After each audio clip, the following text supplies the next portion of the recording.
Hey guys, this is Northville Tech. In this video, we're going to learn how to view your order history on Shipt. If you don't have a Shipt account, we will put a link in the description below for you to sign up.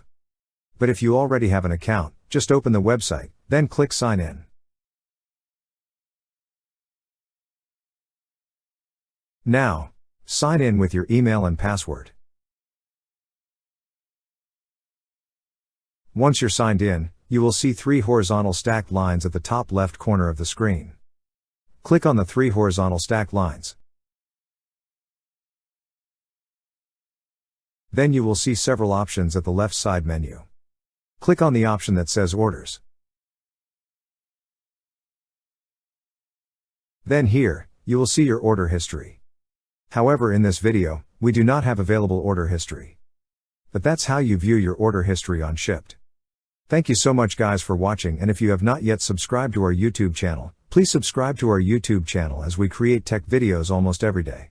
Also, check out our website northvilletech.com for great tech articles, and our recommended resources in the description below for various sign-up bonuses.